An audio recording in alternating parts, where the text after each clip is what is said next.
High end hello, myself অনিমান রয়। আর আজকে হচ্ছে lodge of মোশনের part 5। আজকে আমরা দেখবো হচ্ছে law of conservation of linear momentum বা রৈখিক ভরবেগের সংরক্ষণ সূত্র। সো সো এই সূত্রের স্টেটমেন্ট কি? স্টেটমেন্ট হচ্ছে যে কোনো বস্তু সমষ্টির মানে যদি কোনো একটা সিস্টেমের মধ্যে বাইরে থেকে যদি কোনো ফোর্স অ্যাপ্লাই করা না হয়, মানে কোনো এক্সটার্নাল ফোর্স যদি আমরা অ্যাপ্লাই না করি কোনো সিস্টেমের মধ্যে, তাহলে সেই সিস্টেমের মধ্যে যে বস্তুগুলো আছে তারা নিজেদের মধ্যে যা অ্যাকশন রিঅ্যাকশন পারফর্ম করুক, যা কিছুই করুক, তার জন্য ওই গোটা সিস্টেমের যে ভরবেগ থাকে বা মোমেন্টাম থাকে সেটা চেঞ্জ হয় না, সেটা কনজার্ভ থাকে। জিনিসটা কিরকম?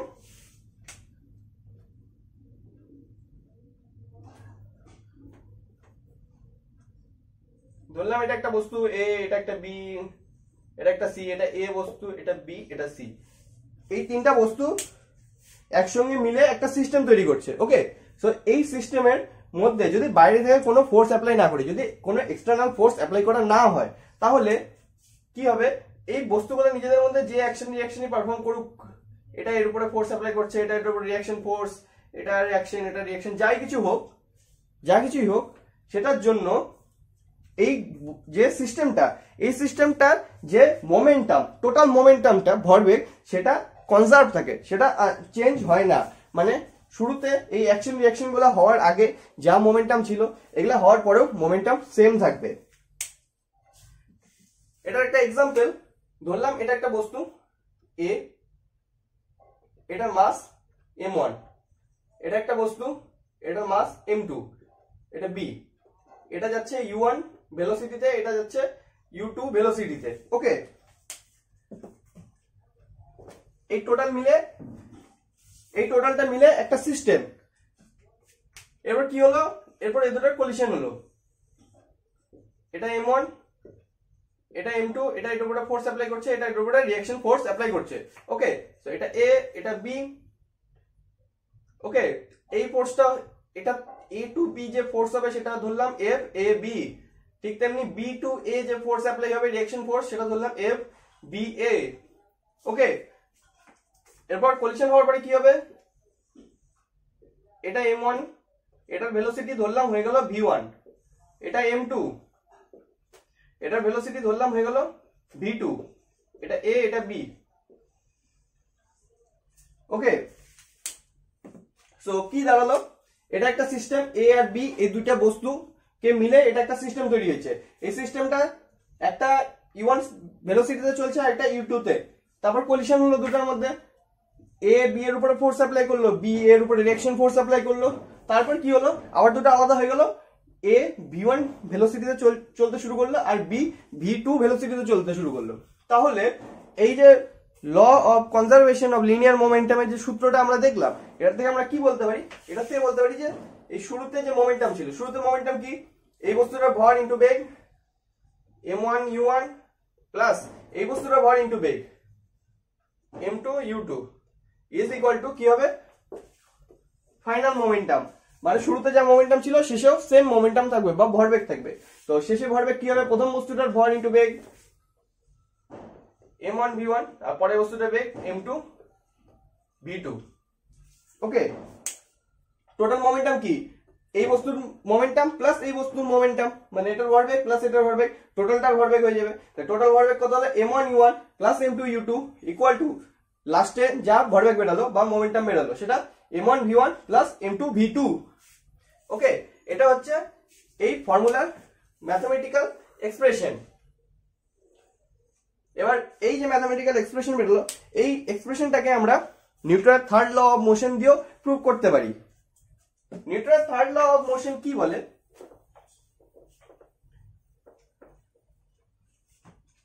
যে এ বি এর উপরে যে ফোর্স অ্যাপ্লাই করছে সেটা কি হলো? F A B. ওকে, কতটা টাইম ধরে অ্যাপ্লাই করছে? টি টাইম ধরে ধরলাম, তাহলে F A B into T.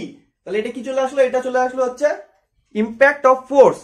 কেন আসলো? কারণ ইম্প্যাক্ট অফ ফোর্স হিসেবে আমরা ইম্প্যাক্ট অফ ফোর্সের ডেফিনেশনে আমরা কি দেখেছিলাম? ডেফিনেশন ছিল যে কোনো একটা ফোর্স কোনো বস্তুর উপর যে অ্যাপ্লাই হচ্ছে সেই ফোর্সের ভ্যালু আর তার সাথে কতক্ষণ ধরে অ্যাপ্লাই হচ্ছে টাইমটা, সে দুটোর গুণফল।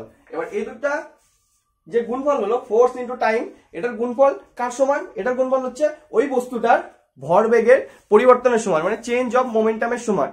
তাহলে প্রথম বস্তুটা মানে এ বি কে অ্যাপ্লাই করছে, মানে এ বস্তুটার যে ফোর্স যে অ্যাপ্লাই করছে সেটা ইনটু টাইম কতক্ষণ ধরে অ্যাপ্লাই করছে, তাহলে কি হবে চেঞ্জ হবে। তাহলে ফার্স্টে কত ছিল, তাহলে চেঞ্জ কত, লাস্টে কত মাইনাস ফার্স্টে কত, রাইট? লাস্টে কত ছিল m1v1 মাইনাস m1u1, রাইট? কেমন করে আসলো? এটা কি, এটা হলো impact of force. Impact of force কার সমান হয়? ইম্প্যাক্ট অফ ফোর্স হয় হচ্ছে মোমেন্টামের চেঞ্জের সমান। মোমেন্টামের চেঞ্জ প্রথম বস্তুর ক্ষেত্রে কতটা হলো, ফার্স্টে ছিল m1u1 আর লাস্টে হলো m1v1। তাহলে চেঞ্জ কি, লাস্ট ফাইনাল মাইনাস ইনিশিয়াল। তা ফাইনাল হচ্ছে m1v1 মাইনাস ইনিশিয়াল m1u1। ওরকমই বি যে এর উপরে ফোর্স অ্যাপ্লাই করলো রিঅ্যাকশন ফোর্স, সেটা কি হবে FBA ইনটু টি টাইম, এটাও ইম্প্যাক্ট চলে আসলো, সেটা কার সমান হয়ে যাবে m2v2 মাইনাস m2u2, রাইট? এটা এটা সমান চলে আসবে, মানে final momentum minus initial momentum. তাহলে এটা আসার পরে আমরা নিউটনের থার্ড ল অ্যাপ্লাই করব। থার্ড লতে কি বলে, থার্ড লতে বলে হচ্ছে এফ এ বি, এ যে বি এর উপরে ফোর্স অ্যাপ্লাই করলো সেটা কার সমান হবে, এফ বি এর সমান হবে, কিন্তু ডাইরেকশন উল্টো দিকে হবে, মাইনাস সাইন চলে আসবে। তাহলে দুই দিকে টি গুণ করে দিলাম, এই পাশেও টি গুণ করে দিলাম, এই পাশেও টি গুণ করে দিলাম, কোনো এক্সট্রা কোনো কিছু করলাম না, ব্যাপার নাই। এটা ইকুয়াল টু এটা, এটা ইকুয়াল টু এটা চলে আসবে। তাহলে এখান থেকে কি লিখবো, m1v1 minus m1u1 equal to minus of m2v2 minus m2u2 আসলো। এবার অ্যারেঞ্জ করতে হবে, অ্যারেঞ্জ হবে হচ্ছে m1v1 মাইনাস m1u1 ব্র্যাকেট সরা দিলাম, তাহলে মাইনাস m2v2 প্লাস m2u2। তাহলে এটাকে এই পাশে নিয়ে আসলাম, m2v2 কে এই পাশে নিয়ে আসি আর m1u1 কে এই পাশে নিয়ে যাই, তাহলে কি হয়ে যাবে m1v1 এখানে থাকলোই, এখান থেকে এটাকে নিয়ে আসলাম প্লাস m2v2 ইকুয়াল টু এটা থাকলোই m2u2 আর এটা মাইনাস এদিকে ছিল, এদিকে চলে আসলে প্লাস হয়ে যাবে, প্লাস m1u1। তাই টোটাল কি চলে আসলো m1v1 প্লাস m2v2 মানে final momentum equal to m2u2 plus m1u1 মানে ইনিশিয়াল মোমেন্টাম। তাহলে কি আসলো, থার্ড ল অফ মোশন থেকে আমরা law of conservation of linear মোমেন্টামকে প্রুভ করতে পারলাম। এটা যেমন থার্ড ল থেকে এই লতে আসলাম, তেমনি এই ল থেকে নিউটনের থার্ড লতেও আমরা যেতে পারি। কিরকম,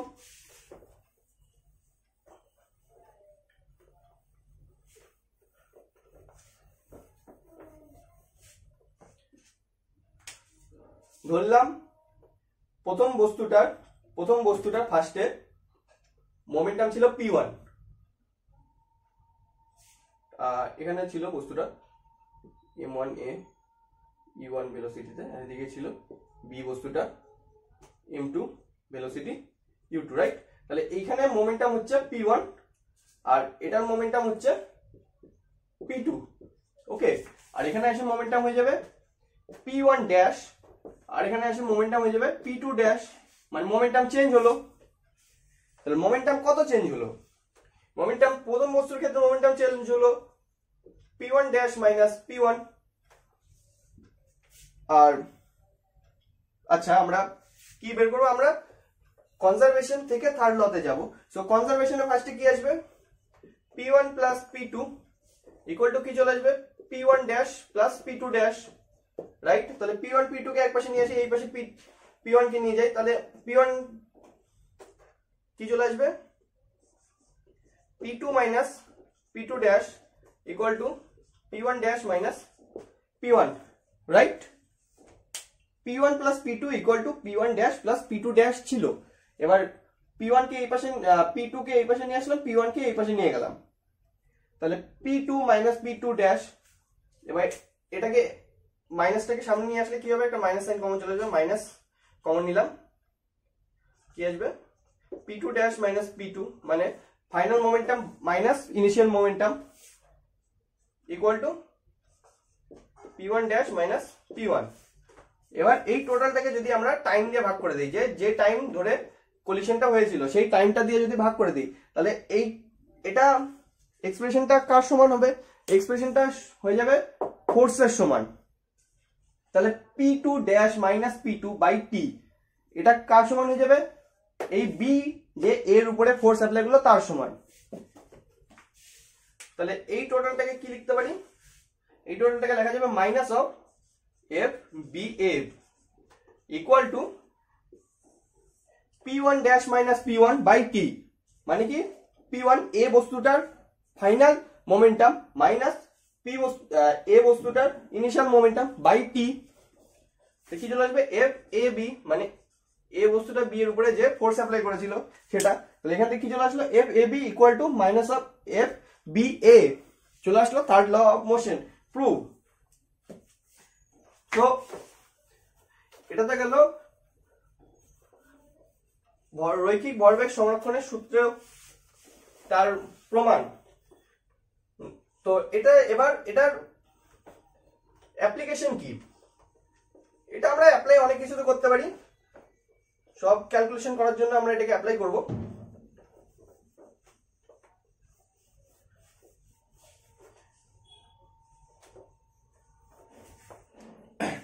ফার্স্ট এক্সাম্পল হচ্ছে বুলেটের এক্সাম্পল। ওকে, এই law of conservation of linear মোমেন্টামের যে অ্যাপ্লিকেশন গুলো হবে সেটার প্রথম এক্সাম্পল হচ্ছে বুলেটের। ধরলাম এটা একটা বন্দুক। ওকে, এটার মধ্যে এখানে একটা গুলি আছে। এবার শুরুতে কি হবে? শুরুতে গুলিটা স্থির অবস্থায় আছে, বন্দুকটা স্থির অবস্থায় আছে। তাহলে কি এটা টোটাল মোমেন্টাম, এটার মোমেন্টাম কি হয়ে যাবে? এটার মোমেন্টাম হয়ে যাবে 0। এবার যখন গুলিটা বেরাবে, গুলিটা চলে যাবে সামনে। ধরলাম গুলিটার মাস m1 আর ভেলোসিটি u1, গুলিটা এখানে থাকলো না। তাহলে এটা সামনে গেলে কি হবে? গুলিটা বন্দুকের উপরে একটা রিঅ্যাকশন ফোর্স অ্যাপ্লাই করবে, রাইট? তখন কি যাবে? বন্দুকটাও এদিকে পিছনের দিকে যাবে। ধরলাম বন্দুকটার ভেলোসিটি u2 আর মাস হচ্ছে m2। ওকে, তাহলে এই ল অফ কনজারভেশন থেকে আমরা কি বলতে পারি? Initial momentum 0 equal to final momentum m1 u1 plus m2 u2। যদি ভর দুটো জানা থাকে, আমাদের মাস দুটো যদি জানা থাকে, গুলির বা বুলেটের মাস আর বন্দুকের মাস, আর যদি গুলিটা কোন ভেলোসিটিতে যাচ্ছে সেটা যদি আমরা জানি, তাহলে কি বন্দুকটা কোন ভেলোসিটিতে পিছনের দিকে যাবে সেটা আমরা বের করতে পারবো। কেমন করে? এটাকে এই পাশে নিয়ে আসলাম। তাহলে m2 u2 equal to minus m1 u1। এখান থেকে u2 কি বেড়ে যাবে? u2 বেড়ে যাবে minus of m1 by m2 into u1। তাহলে গুলির মাস বাই বন্দুকের মাস ইন্টু গুলির ভেলোসিটি, তার মাইনাস। মাইনাস কেন? কারণ বন্দুকের গুলি যাচ্ছে এই পাশে, তাহলে এটা পজিটিভ ডাইরেকশন, আর বন্দুক যাবে হচ্ছে উল্টা দিকে। তাহলে ওটা কি একটা নেগেটিভ, ওটার জন্য একটা নেগেটিভ সাইন চলে আসবে। সেজন্য u2 কি হয়ে যাবে? মানে বন্দুকের মাস চলে আসবে minus of m1 by m2 into u1। এই ভেলোসিটিটাকে আমরা রিকয়েল ভেলোসিটি বলি। বন্দুকের ক্ষেত্রে বন্দুক যে ভেলোসিটিতে রিকয়েল হবে, মানে পিছনের দিকে যাবে, সেটা হচ্ছে, তার মান হচ্ছে এটা। এটাকে এই u2 কে আমরা রিকয়েল ভেলোসিটি বলে রিপ্রেজেন্ট করি। ওকে, এটা একটা এক্সাম্পল। সেরকমই নেক্সট এক্সাম্পল হচ্ছে এক্সপ্লোশন অফ বোম।